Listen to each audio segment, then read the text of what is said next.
Alright everyone, It's welcome to me, another Mario. Flashback video. This time, as you can tell, we're doing a classic game here. Good old Super Mario 64. You know, I have some fun here. Super Mario do this thing, pinch up his face a little bit. There we go. I remember spending a lot of time as a kid doing this. Yeah, this game's kind of the first system I remember buying as a kid. Was an N64. You know, this is one of the first games I remember really as a kind of getting into. So we'll kind of play around here. You can do some really gross stuff with his head, like it can get just and just weird in here. And yeah, I mean that's a masterpiece, you know. I mean, look at that, it's beautiful. Alright, so we'll hop in here. I've never done this before. I've never gotten 120 stars in this game, but I did, as you can see on that save file. So we're going to kind of jump into my full clear here. And, you know, surprisingly, I don't think this game looks that bad. This is the Wii U version, of course.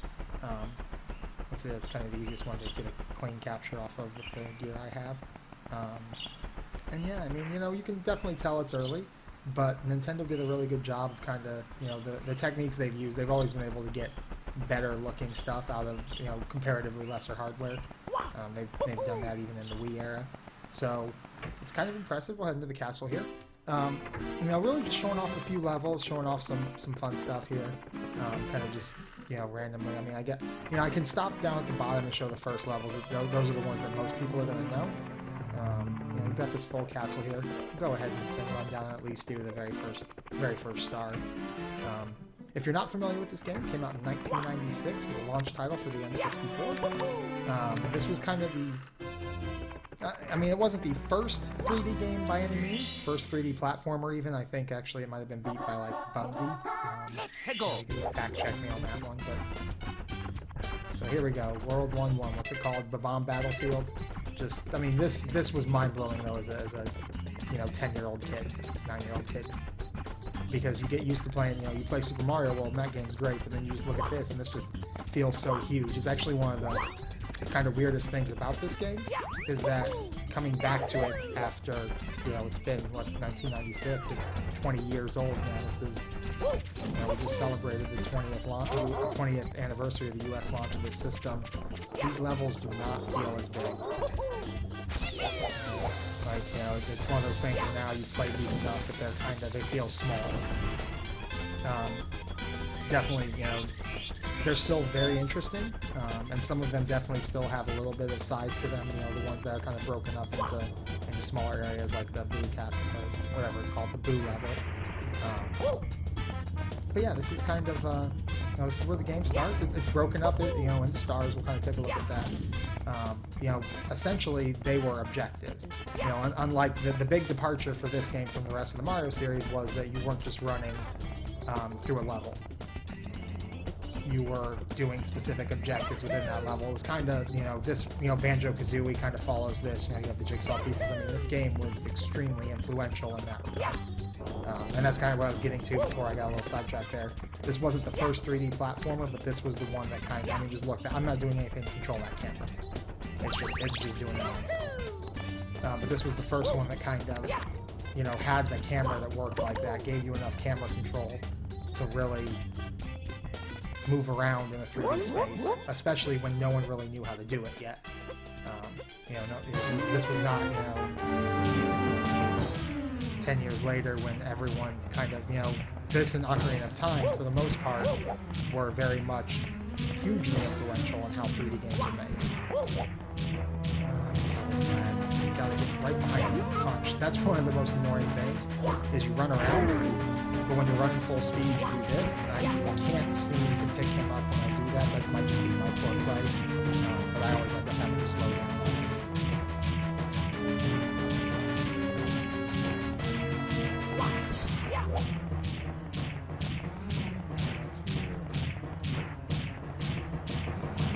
Yeah, see, I just can't seem to get him. There we go. So, I mean, this is the very first thing you do in the game. You don't have to.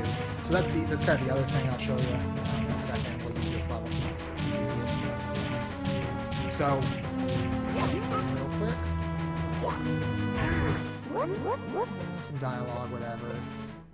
You know, the story in this game is the story in every Mario game. It's, hey, Princess Peach is captured. You know, go save her. Bowser got her. So we'll kind of hop out here. So the stars are used. The stars are the gating mechanism in this game. You have to have a certain number of stars before you can move on. So if we go out here, you see these doors have stars on them. You need that many stars before you can open these doors. These bigger star doors have bigger requirements. You have keys that you get from beating Bowser. So kind of a little bit of, again, these kind of things are kind of what this genre was. You know, like I said, Banjo-Kazooie kind of did it best. So the way the game starts is you start with 1 star at a time. So when you first unlock this level, you'll have the 1 star open. And it gives you just the little like sentence there, you know, foot race with Koopa the Quick, shoot to the island in the sky, 8 red coins. It gives you just a little brief sentence that kind of tries to tell you what you're supposed to be doing. There's also a 7th star in every world for getting 100 coins. So the stars, you know, I go to this big bomb star. You know, that's the star I'm on. But for the most part, I mean, some stars gate the level. For instance, you know, the cannon guys don't necessarily show up all the time. But like this star. There's a star here if I let this guy off his chain. And to do that, I need to just ground pound this down. That's fine. So, like this. There we go. So I can get this star even though it's not selected. And so a lot of the fun for me when I was going through, both when I was younger, but when I was going through this game the second time and getting the 120 stars, was just stumbling onto these other stars. You know, going in to do one thing and then getting sidetracked and completely just doing another. And you can't, the only stars you can get in combination are the 100 coin star. All the other stars, the 6 like named stars as they are, you can't do together. Once you get a star, it exits you out of the level like that. So you kind of run around, you know, getting some stars here. Just kind of showing off some levels. You know, I don't really have a, you know, I've got some ideas of what are some cooler levels, some levels that I really enjoy. So the next one's going to be this Boo level. Yeah, it is. So you have to. There it goes. So, you know, we'll hop in here and, let's see. Let's go. So this level is one of those levels I was talking about that feels bigger than it is. It's still a really small level, but the way they kind of make it seem bigger is that you've got this giant looking mansion, and they have doors. So you're going into rooms, and so obviously, you know, you go through a relatively large number of rooms here. You know, you've got this thing scared me all the time as a kid.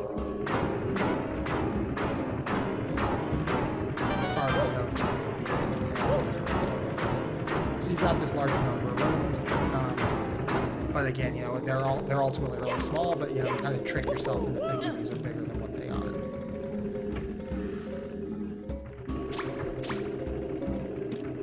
So you know, this is kind of your basic platforming here.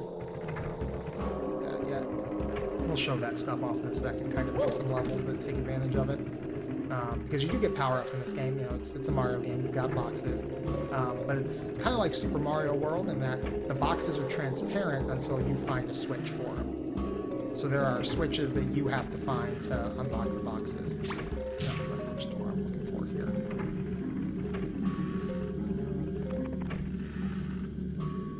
Did I really do everyone but the right one? Oh, wait. I know what I'm supposed to do. Oh, missed it. Oh, man.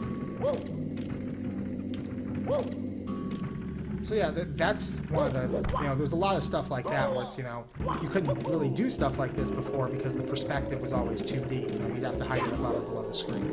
You know, whereas now I can come in and like, oh, hey, I can see a ledge up there. You know, and there are a lot of things like that where if you're not actually looking for them, you're not going to see them. There's got to be I've done this before. There we go. Come up here. So the coins act as your health in this game. You've got a health meter for the first time in the Mario series. You know, not counting like the Mario RPG or mainline platforms. Come up here, we got another boss. Come up real quick.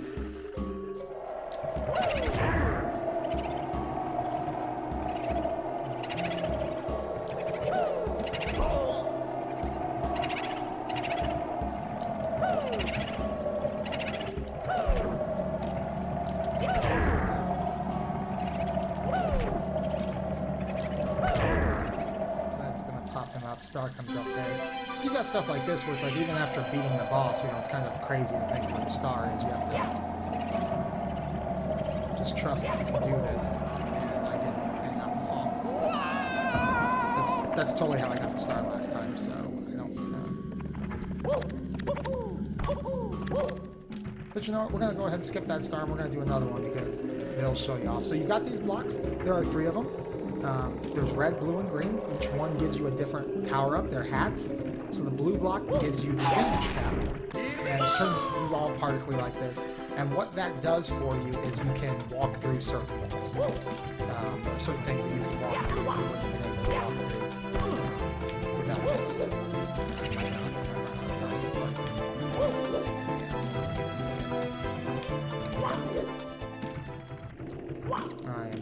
I am not trying to say I'm an expert at this game by any means.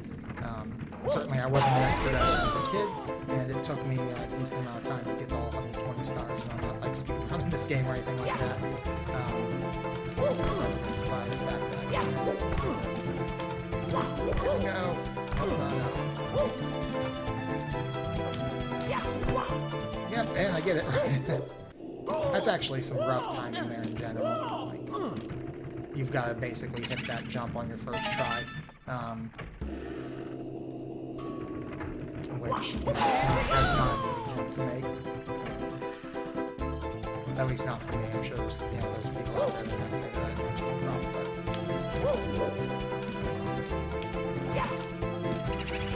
Aside from that, I'm sure this is super entertaining.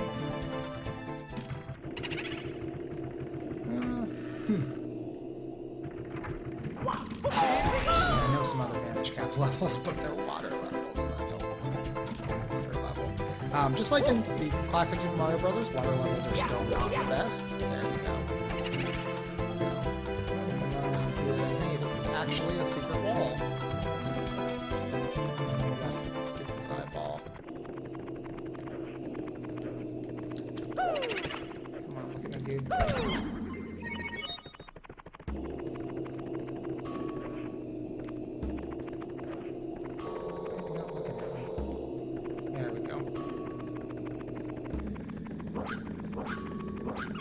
So, you know, they do a lot of cool stuff like that with the enemies that they couldn't do in the 2D space, you know, you've got to use the 3D movement to get around them. Again, you know, it may not seem as interesting now, 20 years later, but at the time it was insane. You know, that was just, like, mind-blowing that you would beat an enemy by running circles around it, because you could never run circles before.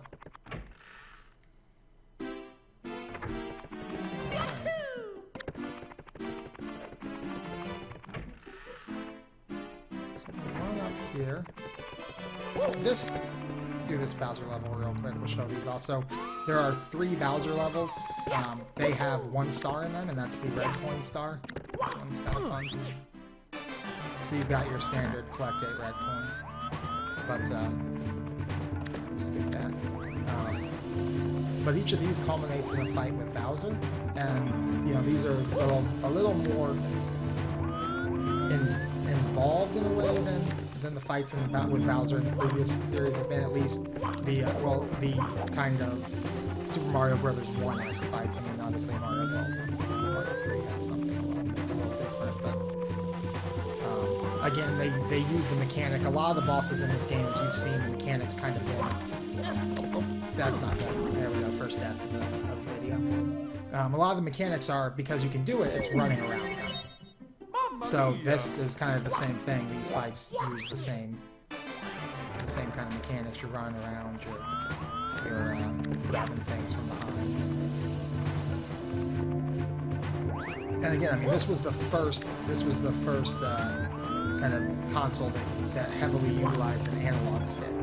So that was kind of the big thing about this, and that's what made this so much different, so much better than, you know, the attempts before this were, you know, having a stick, you know, which now you take for granted that you have a control stick. In fact, you have two on a console controller.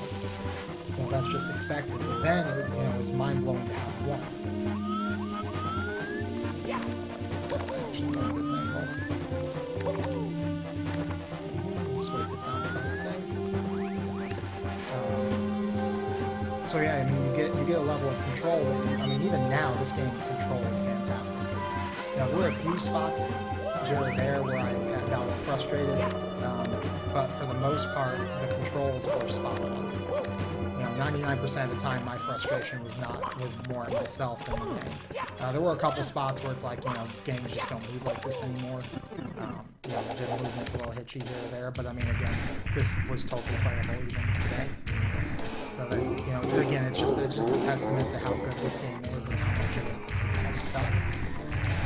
So yeah, there's Bowser. He looks like this. He does not look like we would expect him to. So yeah, the mechanic in this is that you spin him around and throw him into these spike balls.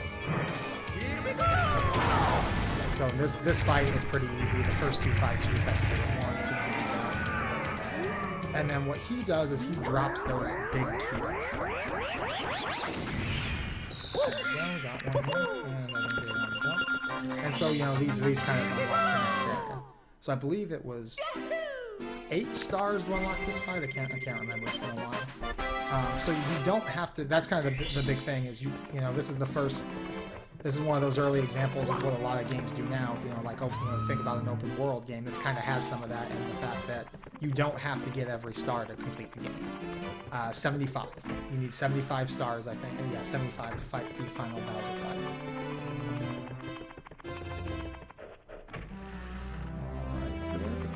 So you've got, you know, every level involves jumping into paintings. You know, you've got some fun levels. Like, I really like this level.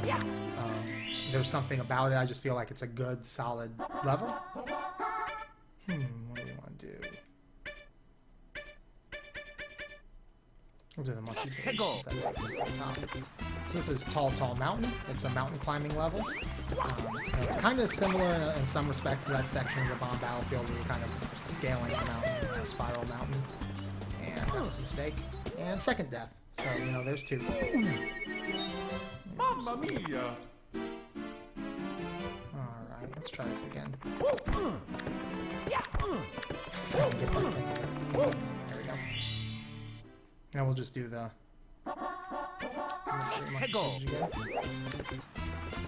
So yeah, it's a really interesting... You know, the camera just moves so well. I mean, interesting. It's just impressive because, you know, this game's 20 years old, and it's kind of crazy to think that you really don't have to do much adjusting of the camera. You know, I can pull it out if I want. If I want. I can center it on Mario if I want. And center it like this, so it's kind of a third person behind the shoulder cam. But for the most part, the default camera is pretty solid. There are a few spots here or there where it doesn't seem to do its job, but again, you know, they were trying stuff that no one else has done up to this point. And, you know, it's just, I mean, again, the textures are muddy, the edges are a little rough, but for the most part, I still think, you know, there's a technique. It starts with a G. I can't think of the name. It's a shading technique that Nintendo uses. They used in this, which is how they smooth things out, like Mario's cap. I'm sure they used them on those metal balls too. I'll go in there, but there's a little secret room in there you have to go to eventually for a star. But you know, like, I mean, it looks early, but it doesn't look. You know, there are some early 3D games, or you know, specifically I can think of some early PlayStation games, and some 64 games, and it's not. System's certainly not perfect, that are just disgusting looking today. This is not one of them. I still think this looks solid for the time.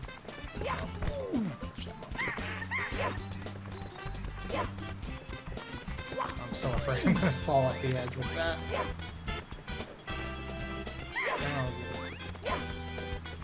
Got it. Why can't you take the joke? He was teasing. Alright, give me something really good. I'll let you go.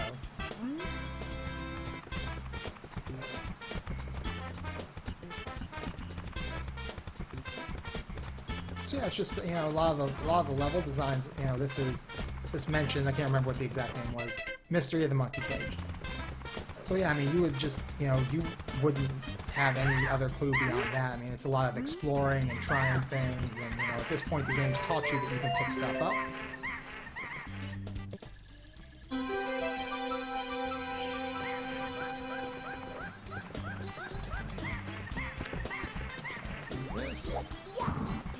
So the game's taught you that you can pick stuff up.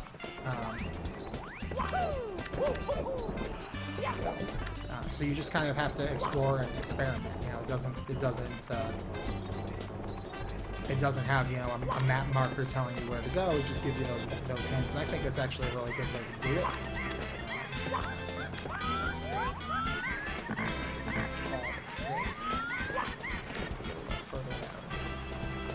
Actually, I think I should have just jumped in the waterfall now that I think about it. The waterfall goes there.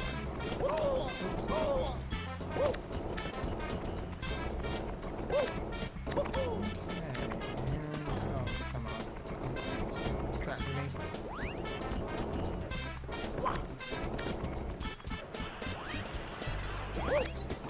See, I mean, just the motion is so fluid. Oh, that was not how I wanted to jump, but there it is. So the top half of the castle is really the more interesting half because of the way the levels work here. You know, everything else is kind of, you jump in the painting and it kind of is what it is. But there are 3 levels in this section that all are affected by how you jump in the painting. So like this one here, we'll kind of jump in. And we'll just do...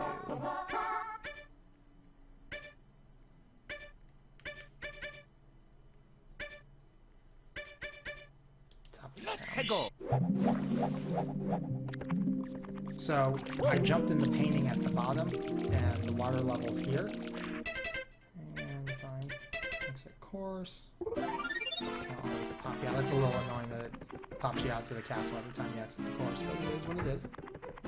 I'll run back up here. So that it's affected by where you jump into the painting at. So if I come up here and do a side flip in, let's try and get it off right. And hit it at the top. You know, the water level is up here. And that's actually helpful because in this course, you know, this is actually higher than the water can go. This tag, this little thing right here, is the top water mark. So you can actually, by jumping in there, get it higher, which lets you do things like this. You're actually supposed to use a cannon to get over this fence, or you can just jump over it if the water's high enough. And again, it's just really cool stuff like that where they've kind of implemented things that, you know, make these levels more interesting than just the generic stage that they could be. You know, so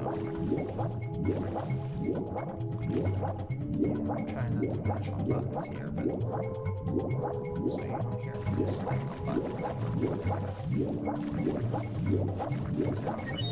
here.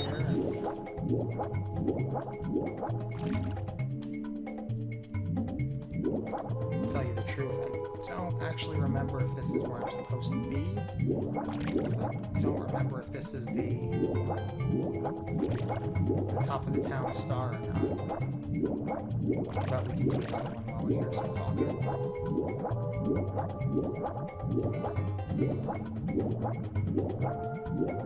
And this one will be...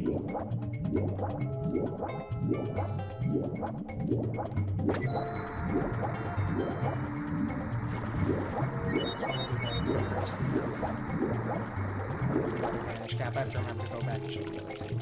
It remind me. So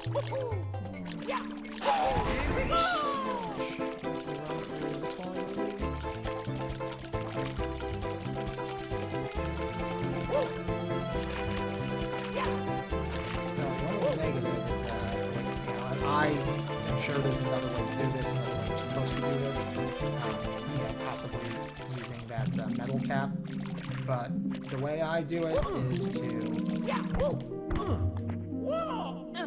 wall jump it. Don't want that. Don't want that. Okay. Wall jump. I'll go through that wall. Yeah, the way I got up here was to wall jump it. I got probably this. I can't do that.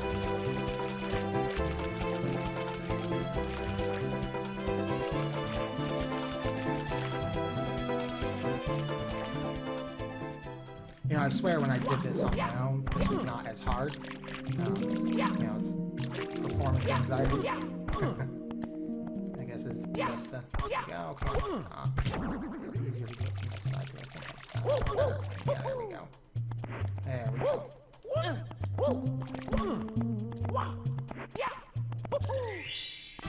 Yeah, so I mean, it's... This game's just great. Like, I was really glad I decided to come back to this and finally do the 120 stars. And there was a point I got a little frustrated. The one thing I will say, you know, games like Banjo-Kazooie were just ridiculous with the collectathon stuff. And this game, the 100 coins can feel like that, especially after you've done it a few times. So this is the switch cap for the flying caps. This is what red boxes give you. Is this?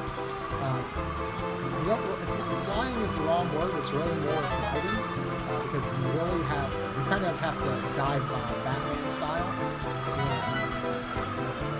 So you can kind of dive bomb to gain speed and stuff, but it's really hard to gain altitude once you cross it. So I mean, it's kind of more of a control dive.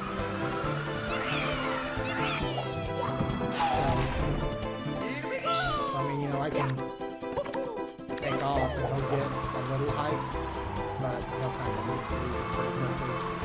You know, most of the time you're kind of using this in conjunction with a cannon. So because the cannon will shoot you out way high. So, you know, that thing, it was really cool the first time you got it, but you can definitely kind of see its usefulness kind of wane. You know, it isn't as useful as you might think. Let's see here. And that's just because it's limited in how high you can get without a cannon or something like that.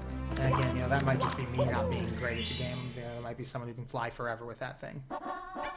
Let's see, that chest in the current through the jet stream. That's actually... So, the green cap then is the last one. We'll kind of show it off. It's the metal cap.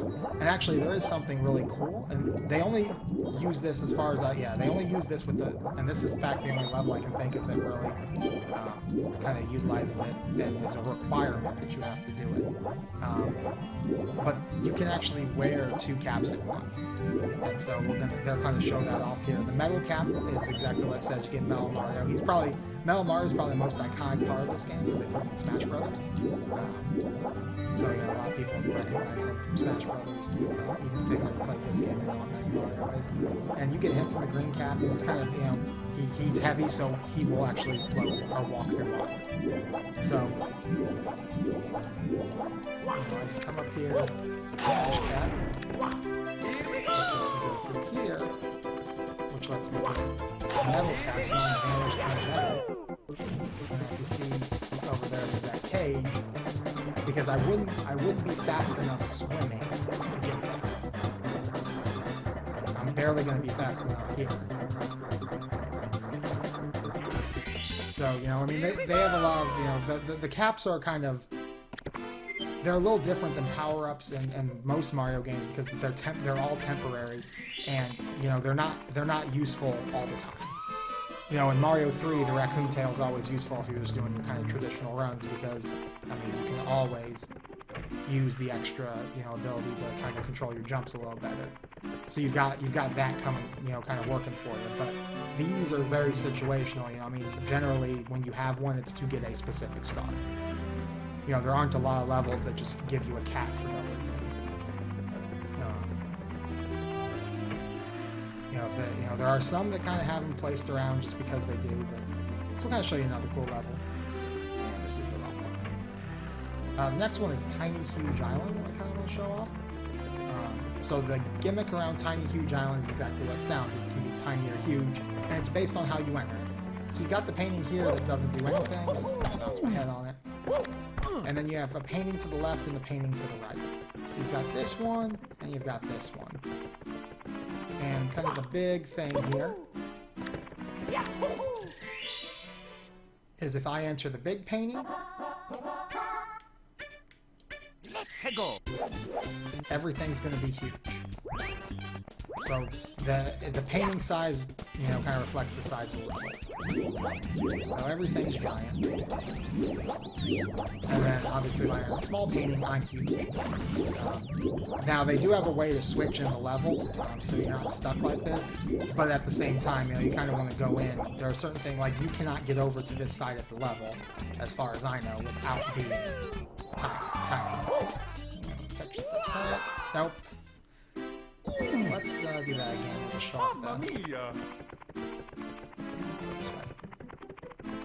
Actually, you can't get to that side level. I totally lied. I forgot you totally can. In fact, I'm gonna do it right now. So I come in here now and I'm giant, and these guys can't damage me. And I couldn't get over here if I was tiny, because these are way taller.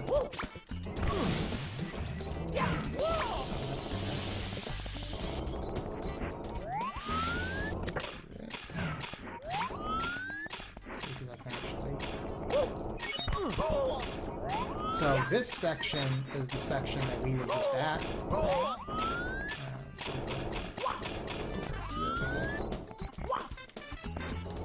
So that and I just died. That was the wind current section.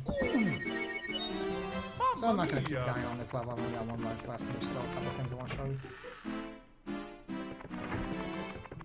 Okay, so the last kind of level that's got that interesting kind of stuff, where depending on the way you enter the painting is right here. Is that clock. And I have to remember if it's 3 or 6. So depending on how you enter it, I think it's 3, and I think I might have missed the window. Depending on how you enter it,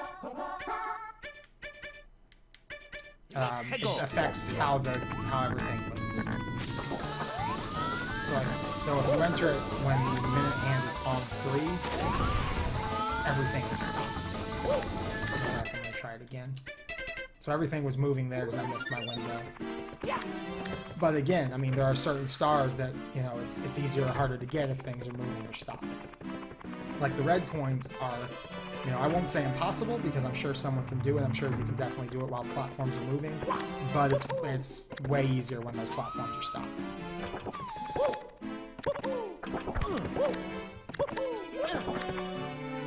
So let's try this again. Okay, man, maybe it's not 3. Maybe I'm just wrong on my... Let's go. I'm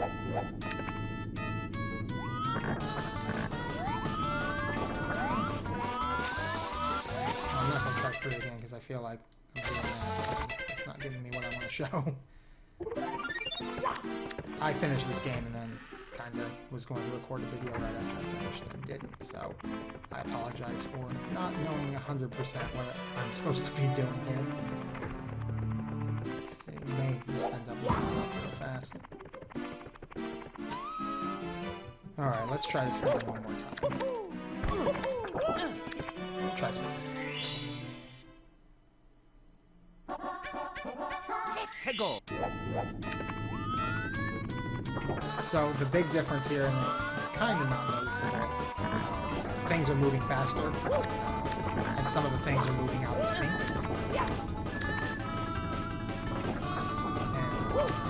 I don't remember some of the things are moving out of sync, because I believe last year, these would be moving together if I went in at a different time, which obviously makes it easier. I think 3 has everything. Maybe that's 3 is everything together. Maybe I'm supposed to be going in at 12. All I know is I did most of this level while everything was stopped. For 90% of the level.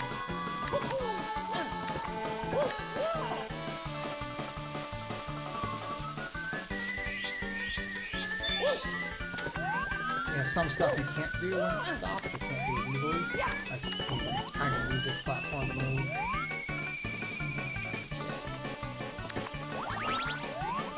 Oh, okay, so it's just... Yeah, like, that wouldn't happen if I went on through where it's supposed to go the first time.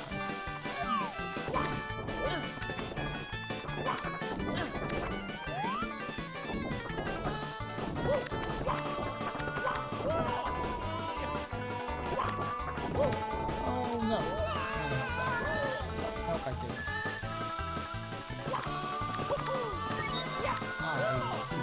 How this level is set up, and I'm trying to show it.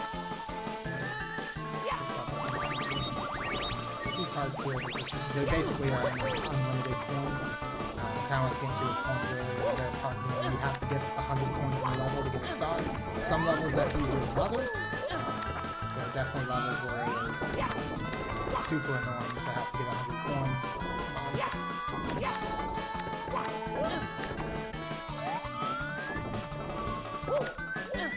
There are other levels where it comes easy, and it's not even, you know, like you would expect. Like the first levels are easy, and you know the later levels are harder. It is literally just the, you know, at least for me, certain types of levels are easier. Like this. Okay. Yeah, like this stuff was all moving in sync whenever I had it moving. Yeah. Doing all this weird.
But again, I don't have to go for the star I selected. And like I said, I mean, this level, as you just saw, is not that big. I mean, I am at the top of this level now. But there's a lot to do, and there's a lot of, you know, nooks and crannies to explore. There are a lot of ways I didn't go. You know, they do not feel as big as they did. You know, in fact, some cases they feel downright small. But you know, definitely still impressive in scope, especially when you kind of factor in the way this was done when this game was made.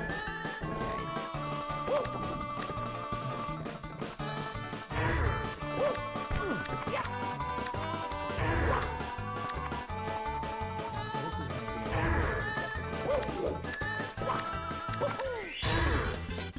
be so yeah, that's a pretty good look at the levels. I mean, there's some other stuff, you know, you've got Rainbow Cruise and stuff.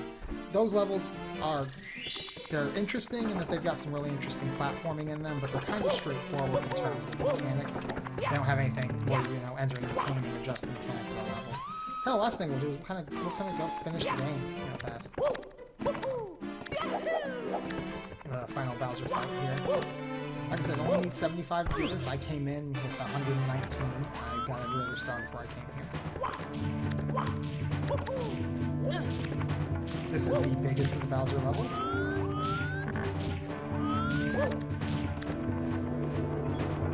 The Bowser levels are the only ones really in the game that kind of have this straightforward.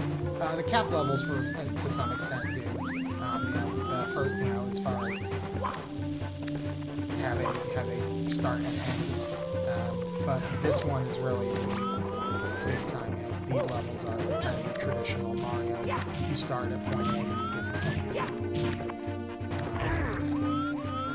Alright, I got it.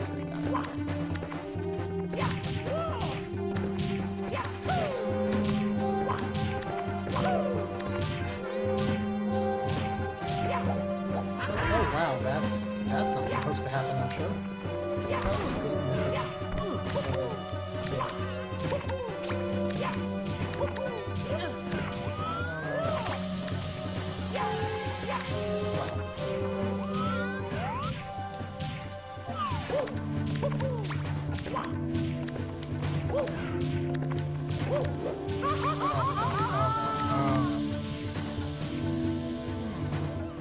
I did not have this hard of a time with it against the performance anxiety. Mamma mia!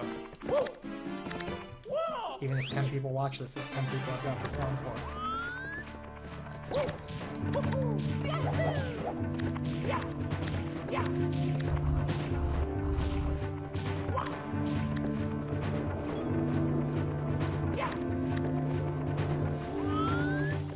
I would definitely, if you haven't, I would definitely recommend playing this game.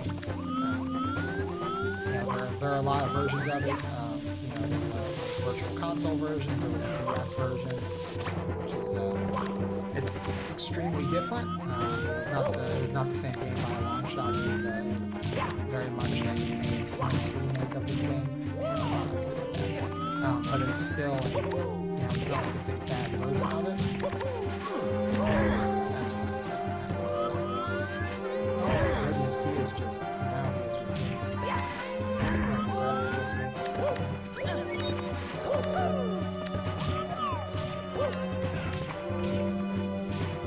Oh, wow, okay.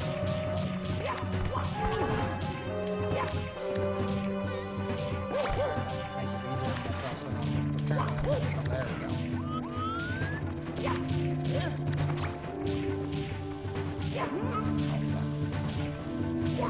So yeah, I mean a lot of the enemies, that's kind of, especially the bigger ones, like all the big guys are kind of get behind them and grab them and do something. This way.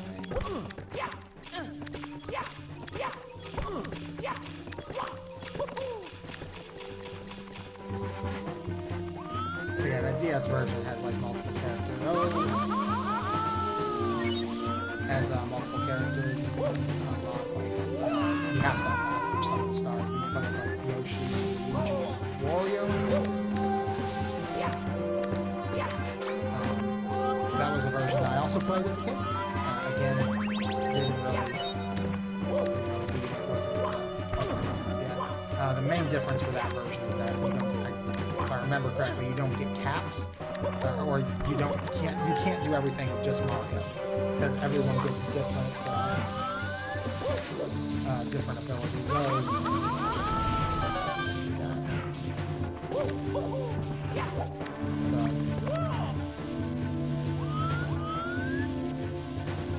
Certain stars require you to switch because of the abilities that everyone gets.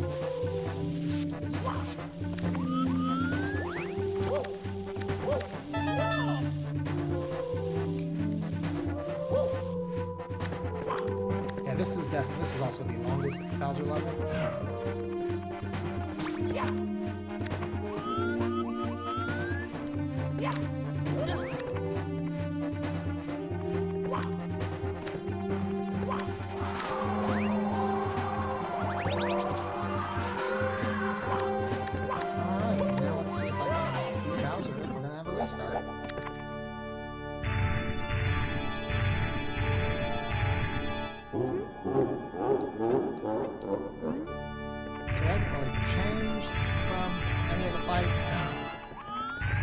Harder to get behind this time around, but still not too bad. Really where the fight kind of changes is what it takes to beat him. So, I'm kind of playing it safe. Trying to make sure I get the first hit, but I'm not going to be able to do that for the rest. Because you have to get him 3 times this time around.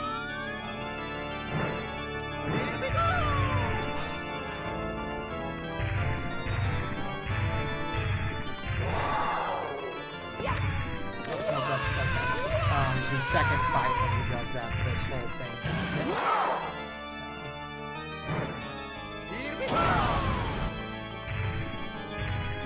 So the level, actually, you'll see it here. He doesn't have to tell you. But I have to do it 3 times this time because in the traditional Super Mario Brothers, you gotta hit the boss 3 times.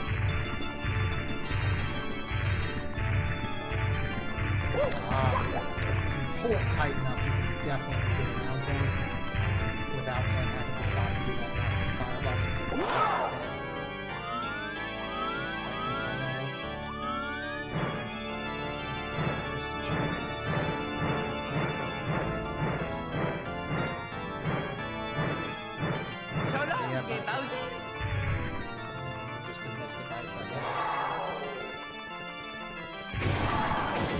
now he's starting to do nice platforms off. I thought that just happened in a certain amount of fight. As he was doing between that and nothing right.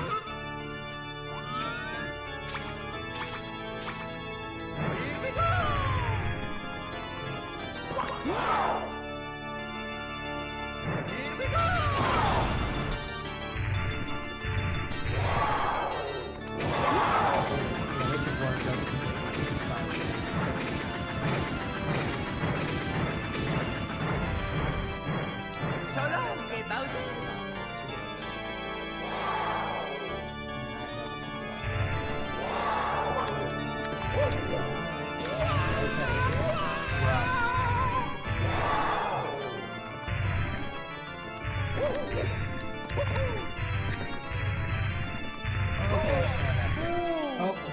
Yeah, I tried to beat him, but I'm not good enough for it. Oh, well, never mind. We'll give it one more go because they put us here. I was expecting to have to restart the level, but I did not die my first time. So you know, it's something where you've got to learn the timing on those throws, and it's really hard to do for me personally. You know, and it's just tough for me to get without having, you know, usually in all the other fights, 90% of the time I should be going forward like I kind of did there, where I get close to the edge. Close to the edge, and I'm just going to swing that. See, like, it's flying right off the edge already. That's what I should do.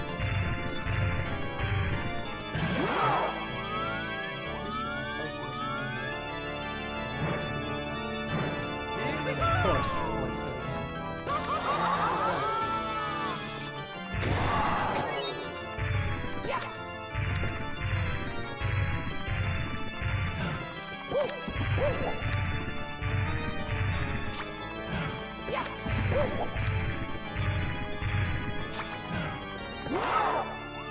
So for me, from a historical perspective, this was like one of my first games that I played.